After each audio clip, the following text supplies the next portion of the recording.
Hello, everyone. I am Gregory Q. Jenkins, and I am the CEO of Quintasia Studios. This is the Quintasia Podcast. Welcome today. We have, once again, we have another guest for you. I'm going to tell you a little story about our guest today. So, I don't exactly recall how long it's been, but at some point I met today's guest, and we have been connected online.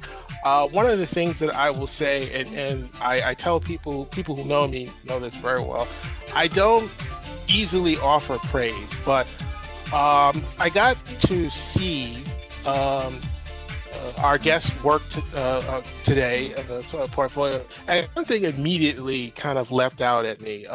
It was different. I think she definitely has an eye.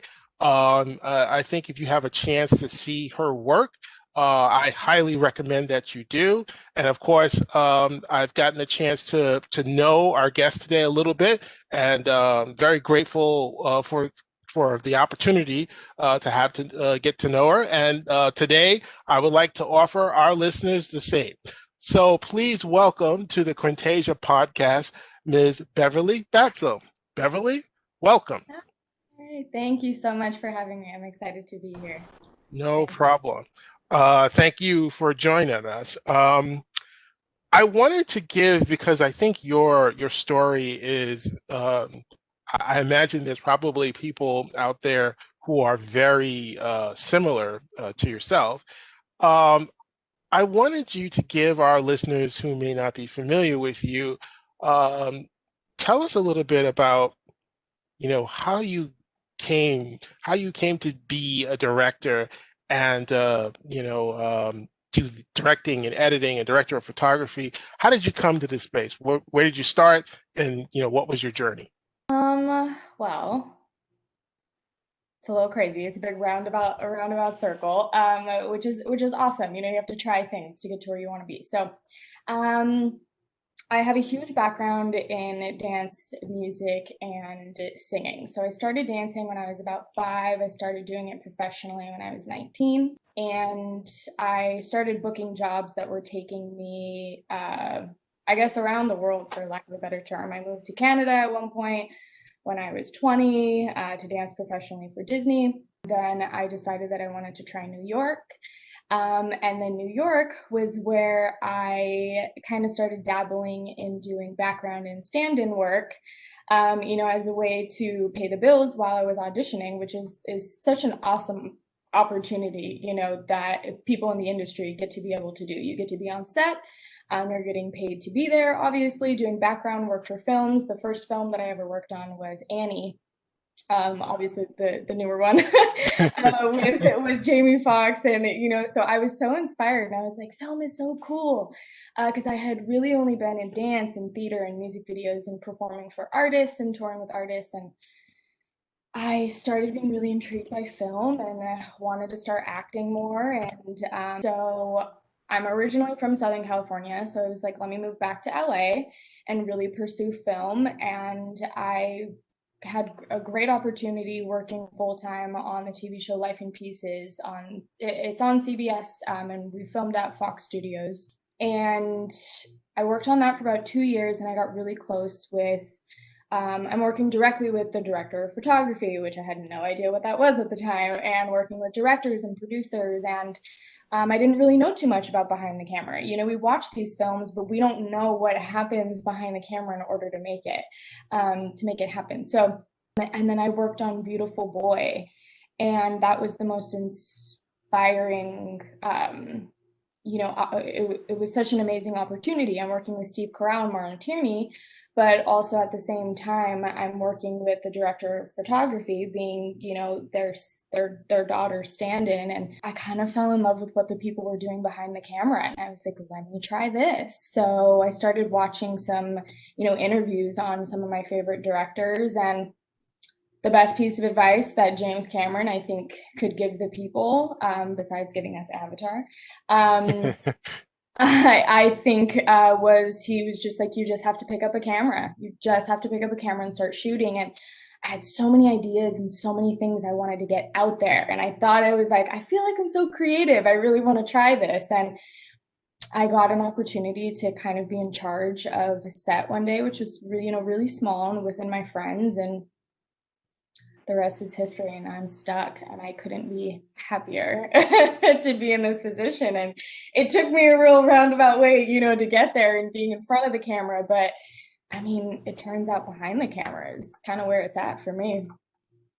Well, I think I think many of our listeners will find that so relevant because sometimes we start out maybe in one direction and then you get exposed to something else and you figure out, that you find, And oh, it's this is okay. right. It's okay, and you have a real passion for doing that. So, if there's anybody listening out there, see, you're normal. It happens. Yeah. It's normal. I started out in finance, and now I'm trying to, launch a studio. So there you go. Yeah, trying different things is so important. Yeah, You're gonna figure out what you're good at, what you're not good at, what you like, what you don't like. I mean, we have a life to figure it out. Why not try that's some it. different things? Yeah. But I think the key to what you said there is, at some point you just got to get out and do it. That's what makes the difference between someone who's a dreamer and someone who makes things happen. Is that at some point, the dreaming stage is fine, but at some point you actually have to go and do it, Yep. and that's how you get to be there. So I'm going to take a quick little break for those listeners who may be joining and maybe didn't join at the top of the podcast. My name is Gregory Q. Jenkins, and you are listening to the Quintasia podcast. And today we are talking with Beverly Batzel. Thank you very much for joining us. Now I am going to turn it over to our CTO, and he's going to our CTO, Harv Lacko, and he's going to ask some questions of Beverly. Take it away, Harv.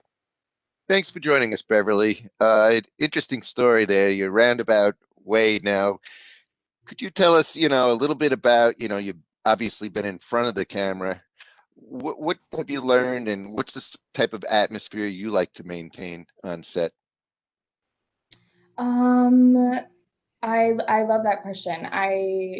Because it's something that I'm extremely conscious of every single time from start to finish of a set or anything that I do. Being in front of the camera has allowed me to understand as a director and the person who's saying cut and roll and action. It allows me to understand how to talk to actors. It allows me to give dancers proper breaks on a music video set. Also, as a director or producer, it's really important that you understand how to work with talent. In front of the camera is an entire different beast than behind the camera. But within all those things, and understanding and creating a smooth set and a great environment for your talent. So I'm a director and that's my position, sure. Or I'm a DP, or I'm, camera opping that day, that's my position, sure. But having an immense amount of respect for everyone that's in front of the camera and behind the camera, because I wouldn't be able to do my job at the end of the day if it wasn't for my cast and my crew, right? Right. So I think we get a little, the lines get blurred a little. And I think maybe some people, I'll be very honest when I say this, that, like on some sets, people are on their high horses, or, they're kind of having power trips. There's none of that in my atmosphere. Everybody is just as important as the next person on my sets. So kind of, just in general, the way that I like to run my sets and the way that I like to do things from start to finish is set the tone first of all, as the leader on the set, as the director, and make sure that everybody understands that it's a positive, safe space for everybody to be, and everybody is going to be well respected. And I always let anyone and everyone know that I'm working with. Comment, concern, always let me know. I start the day with engaging with people, addressing people on set. You have to set the tone as a leader, because if you're not in, the right headspace and respecting everybody around you, how do you expect to get that back? So now, have you found little nuances or sort of things from being behind the camera and in front of the camera that you can pick up better since you've had the experience of both? yeah. The first thing that comes to mind when I say that is I feel like maybe I can tell when an actor is not giving 120%, because that is what I want and that is what I ask for from my talent or being in front of the camera. Give me 120 or here, you might as well. You know what I mean? Also, something that I like to make sure that I do is if I'm giving a note, and I want an actor to do something different or a dancer to do something different, don't give up on them. I'll give them as many takes as possible because I needed that, a couple times, or if there's a cue where somebody needs to start crying, sometimes we don't get those cues, spot on, right on. Like, this is acting, it's art, so, and that goes back to giving them the respect that they deserve as the talent. But I would say that's definitely something that has made me grow as a director is learning how to be like, okay, I see that you could possibly be struggling with this. How do I communicate this to you in order to make this happen? So those are So to bring out the best in them and try to encourage them in that direction. Yeah, absolutely, at all times, but also try to understand why they may be struggling with that particular scene or that particular, because sometimes things are not reading, and I don't want to blame, the actor or the performer and be like, why aren't you doing your job? It's just, it's not that easy, and if you haven't really been in front of the camera, you may not actually understand, sometimes taking it there, screaming or throwing something, it just depends on the scene. So patience for sure. Great. Now, could you explain to us, as you put together these productions and you're directing and you sort of look at the different members, and talk a little bit about how you sort of give the composite of diversity and why that's important to you and how that plays in your work? I also love that question. These are great questions. So the first thing that comes to my mind is why, and just picking that specifically, why is diversity important? The first initial answer that I have for that is, how is it not? You know what I mean? Like, I literally, I would pay somebody to try to explain to me how it's not, actually I wouldn't. That's a conversation I'm not willing to have, but let's be real. I think I'll start there. I think it's important because it's so important to have, for one, you get different perspectives. When you work with other like-minded individuals, but we're all from different backgrounds, we're not from the same block. We're not from, we didn't grow up the same. Some of us might not speak the same language, or they have something that they can contribute. I have found that some of my most enjoyable projects to work on are with people who are maybe complete opposite of where I'm from or what I know. And there's so many cities in this world, so many cultures in this world, there's so many styles, fashion, everything. So why not try to incorporate as many different things? And also, as a creative, including and working with other people that I don't know much about, that only is going to allow me to grow as an artist and as a director. So why not allow other people to be a part of your creative process, so that way you get to work on different things? Because within that, you might find, oh my gosh, I like working on, with Spanish artists and music videos more than I thought that I did working with pop people in LA. You just never know. So trying different things is important. Diversity, everybody brings something different to the table. It's so important to have that. I did a project It was kind of a concept video and kind of an introduction to an artist, you know, with my work and another person that I work with closely. We had in one of our scenes we got like 20 dancers, and the impact that I wanted was so the scene kind of goes into, it's kind of like a dance video. I somehow figured it would be a good idea to get a ginormous curtain. When I say ginormous, like this thing can cover an entire driveway. I don't know what I was thinking, but me and my business partner went to downtown LA, got like 20 feet of fabric, and you guys can watch this on my YouTube channel. It's called Breaking Hearts. And we sewed the pieces together so that it would be even bigger. And then we hung it up. And the point of the scene was to pull down the curtain. And when you see behind the curtain, there's 20 different dancers of every single possible ethnicity. Nobody's hair is the same. Nobody's wearing the same outfit. You have literally almost every background, every culture. It couldn't be more diverse, but it was just a moment to show, look how beautiful it is to see a sea of people. And when, you know, a sea on the camera lens, you know, looks like a sea. You're right. 20 people. It's just breathtaking. And he pulls the curtain down, and it's just all these people, and they're dancing, and it's in slow-mo, and and I just had this vision of it in my head. And when I saw it on camera and I saw the video after it was finished, I was like, this is art. Like, this is beautiful. And it's beautiful because there's so many different people in this light, in this like beautiful room, doing what they love to do, while I'm doing what I love to do, shooting it. And it's just such a beautiful thing. And I go back to that scene all the time, and it's important because, especially in the world kind of right now and a lot of things that we have going on, it's so important to see that we could all just coexist so beautifully. One of my biggest things, and I talk about real, raw, and relatable. So if you have something that's real, okay, so you have all these dancers behind this curtain, that's real. You have dancers and they're dancing, and that's fine. Raw, they're in their zone, they're in their element. They're not, they look like themselves. They're not, they're not have crazy face makeup on or anything. They're natural. They're doing their thing. So raw. And then you have relatable.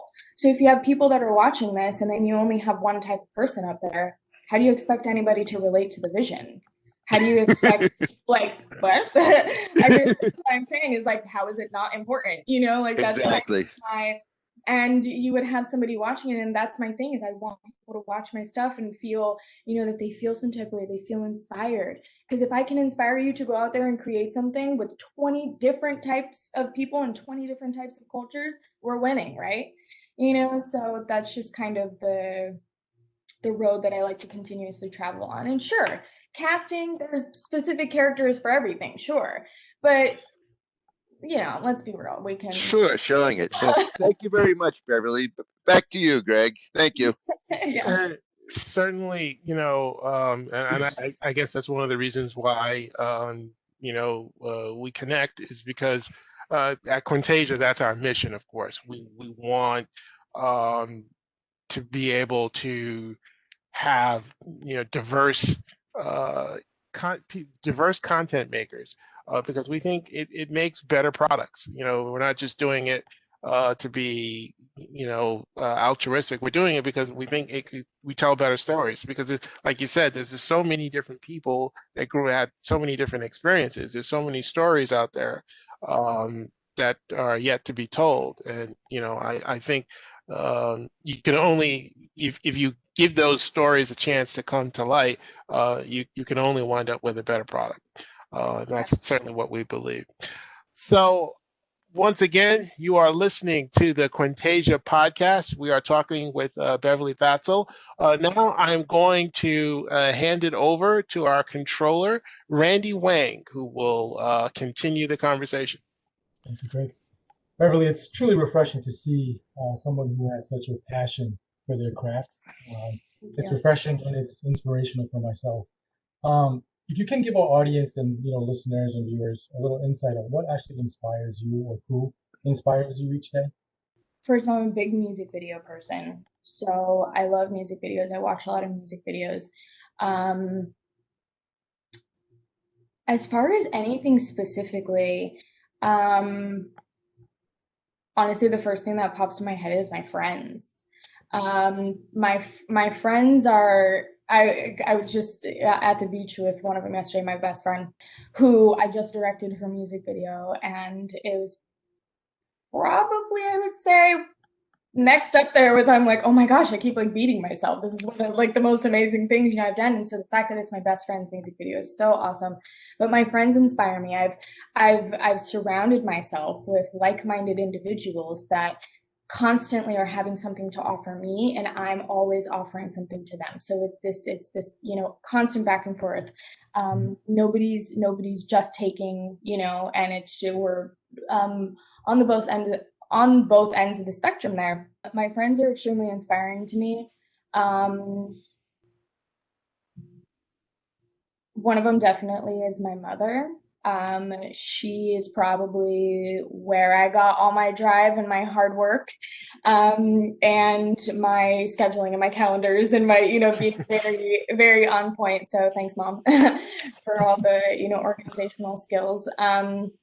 And, my dad is where I got a lot of my musicality from. My dad, plays the guitar amazingly, plays instruments, so I grew up in both of those. So along with my friends, but I would also say my parents as well, just because I'm literally half of each of them, which is so cool to think about as well. So, and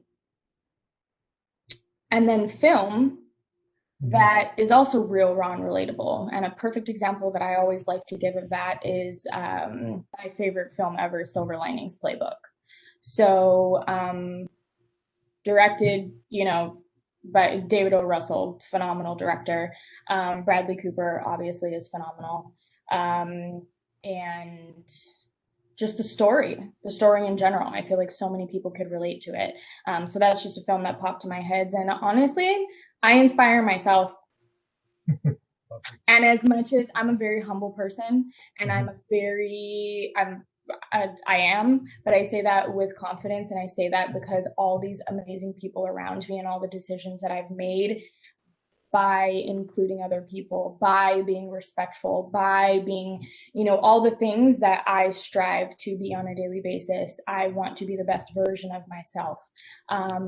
So I try to inspire myself, because at the end of the day, we have to make, the choices, ourselves as well. So that's amazing to hear. It's good. Next question for you is about your vision. So as we know, the entertainment industry is an ever-changing atmosphere and culture. So what's your vision for the future of the business, and what are you doing and the steps that you're taking to kind of bring that to life? The future of this business, I'm excited for. I kind of have this whole little thing that I put out there, and I hashtag and I say, as I kind of have kind of taken it on. I should probably trademark it before someone else jumps on it. Is a hashtag, or just not even hashtag, but I just like to say Operation Reshape Hollywood. So, and what I mean by reshaping Hollywood is essentially all the things that I just said rolled into one. And I'm going to continue on this path because I inspire people daily because they let me know. And that's phenomenal. And I had a girl reach out to me the other day that was just like, she messaged me on LinkedIn and was like, can I talk to you? Like, you're so inspiring. And I'm graduating from Pepperdine, and I, want to do film. And she was like, thank you so much for your time. I can't believe you're talking to me. I'm like, girl, this is an honor that you even want to talk to me. You know what I mean? Like, so change the narrative in a way that people, like, nobody should be afraid to come up and ask me to talk to me. Nobody should be not willing to go up to somebody and ask them a question because it's going to bother them. You know what I mean? Like, that's a bit, we're all busy, and I get that, and there's a right time, and read the room, I'm big on that as well. But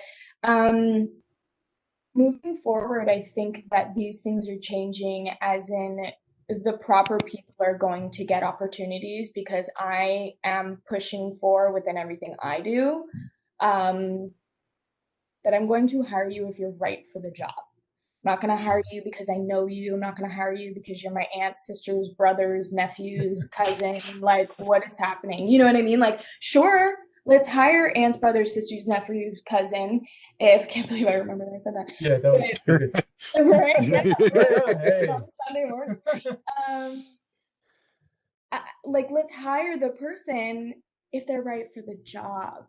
So let's stop skipping over the people that can bring something to the table that's different. Maybe let's try something different, you know? So that's where I kind of see this industry going, especially for me and my group of friends and a lot of people that I work with. I've had, people, constantly ask me, how is it being, a female and mostly an all male role? And I just don't pay attention to it. It's a thing, sure, but I'm going to move forward and keep my vision specific because I want to provide these opportunities for people. I want to step onto a set and be respected. We have to set the tone. I want to be respected as a female director or female DP. And honestly, it's not that I haven't had an issue with it because I wouldn't know if someone didn't give me an opportunity because I'm a female or because of whatever. I just don't carry that energy with me, for one. And for two, I want to keep providing those opportunities. And I do know that there is a lot of people that are also doing the same thing, for women and diversity and just allowing more people to play the game. You know what I mean? Just because there's room for all of us. So that's another thing, is that you don't always have to just choose one person to work with, or that person is for the job. Create a team, work together, so that's kind of where I see things heading, at least in my, in my perspective, in my vision, and what I'm really pushing for. So that's what I want. Great, thank you. Beverly, thank you again for joining us. And on that note, I'm going to pass it back to Greg. Thanks, Randy. One of the things that, as you were talking there, Beverly, and maybe I can get you to opine on this a little bit. I told you the story about when I was looking, to find a director of photography, and was getting, I went to your normal Mandy.com. I've had fabulous, and this isn't an unintentional plug for them. I've had really good luck in finding crew people on Mandy.com. So I'm a big fan. But I noticed when I advertised for a director of photography, overwhelmingly the number of people that applied were male. Now, there are, female directors of photography that are on that site, but I just didn't get as many applications. I literally got two. I forgot how many males that I had, but I only had two women, and that kind of stuck out, and I said, "Wow, I wonder why that is." Do you have any thoughts on what we need to do to increase the opportunities specifically for women in that very male-dominated role of director of photography? Well, I think it could be a couple of things. I think it could be, it's just plain and simple. There's a lot more men that are DPs than there are female. That just is what it is. But I also don't necessarily think it's because they're not getting the opportunities. I think it's also because, sure, that is a part of it, but I also think that it could be us as women are starting to feel more drawn to that position specifically. So I've worked on, big sets at, Fox, CBS, Universal. And one of the big things that I think is possibly that I've heard be tossed around is that you have this ginormous camera that you have to have on your shoulder, right? So I think that, and I don't necessarily think women have been intimidated by it either, but it's it's really difficult. It's really, really difficult to have this camera up on your shoulder for that long. So I think that, but it also goes to with Mandy being a professional, a professional website. Women are starting to, they're making ways for, it to be more comfortable for people that, because even men could have like back problems and not want to carry that big thing on it. You know what I mean? It's a even playing field in that regard. But women are starting to feel more comfortable to get out there and shoot and put themselves out there. I also think it's so there's going to be eventually moving forward a huge wave of women DPs are going to come through. There's so many of them in Hollywood. There's so many that I see, that I come across. They make things that are, gimbals, the, DJI, they make so many things that can hold cameras these days, and they need to make them lighter.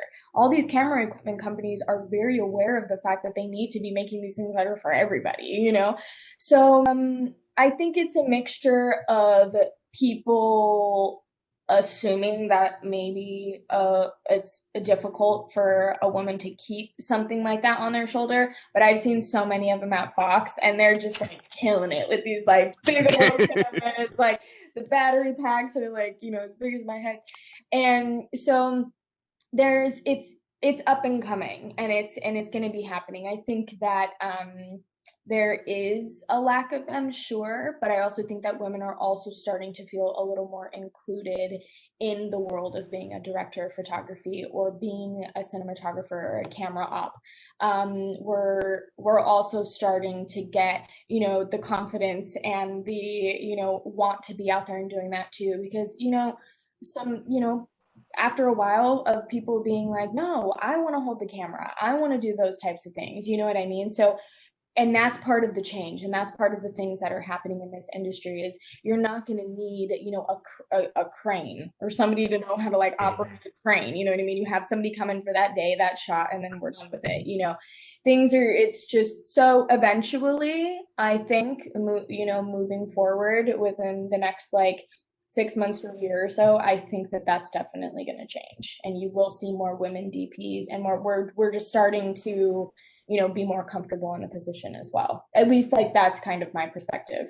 I'm starting to definitely feel comfortable, and I'm just not intimidated by it, Well, how we intend to approach the problem is that one of the things that we think it's important to do is that we have to have a pipeline of the other thing is just being in the right, having the right sets of positions where you would even be exposed and have the opportunity to do that. So we want to make sure and we're about to start rolling out our internship programs, that we're mindful of these things, and that we're giving people opportunities to get exposed to these, both from the director's position and from the DP position. We think it's important. That's how we want to pay it forward as we make our way into this industry. To borrow our newly minted Vice President Harris's saying, we might be the first one, but you must say you're not the last one. And you're opening the door for someone else, and that's a big part of what we want to do. Yeah. Well, I would be remiss in asking you. So, if people want to check out your stuff, where can they find you? So Instagram is where I'm pretty busy on. I'm just like, one of those, like, always have something to say. So my Instagram is my first name, Beverly dot last name Batzel. And my my YouTube channel is where I have a good amount of my music videos, concept films, which is Beverly Batzel as well. Pretty much if you Google me, a lot of stuff will come up. As far as my films that I have coming out, my short films that are in pre-production or post-production right now, hopefully those will be in festivals. So I'll keep you posted, but for, anybody who's listening or wants to follow the journey and kind of what we're doing over here, follow me on Instagram, YouTube, LinkedIn. My name is the same everywhere. But I will be hopefully getting those films into festivals and then putting them up where everyone can see them as well. Well, I certainly expect that we'll be hearing from you in the future. I would strongly encourage you to watch out for this person. My apologies, I mispronounced your last name, Beverly Batzel. Batzel, yeah, but it's been Batzel my whole life. So it's weird to pronounce. I get it. No, it's not weird. It's not. I try to very big on to me, it's a sign of respect, and you try to get that pronunciation right. So I definitely we want to extend that to you as well. So my apologies for that one. I totally could have said something, but I didn't want to be like, That's okay. But I strongly, encourage you, if you're looking for something interesting to watch, check out her stuff. I think she's got quite the eye, and hopefully there's going to be a bright future ahead of you. And thank you so much for taking the time to speak with us today. Thank you for having me. Looking forward to it, and we hope that you'll come back. Yes, absolutely. I'm excited, and eventually, we can work together. And I'm going to say we can work together. We will work together because those are future comments. So yeah, absolutely. Sure. I'll be in New York. I'll be in New York soon, so I'll let you know. Okay. Great. Yeah. We'll try to possibly, hopefully COVID won't be maybe we'll be in a better spot, hopefully, than where we are now. Yeah. Get there. But thanks everyone for listening. You have been listening to the Quintasia podcast, and on behalf of Harv Latko and Randy Wang, my name is Gregory Q. Jenkins. Thank you for watching. I want to remind everybody that you can find this podcast. Video podcast is on Facebook and on YouTube, and you can find the audio portion wherever you get your favorite podcast from. I'm happy to say we are now also on Amazon Music and Audible as well. So we're getting it out there. Hope you, if you like today's program, please subscribe and please have a good rest of your day. Thanks again for listening, and we'll see you next time. Thank you. Bye. Bye.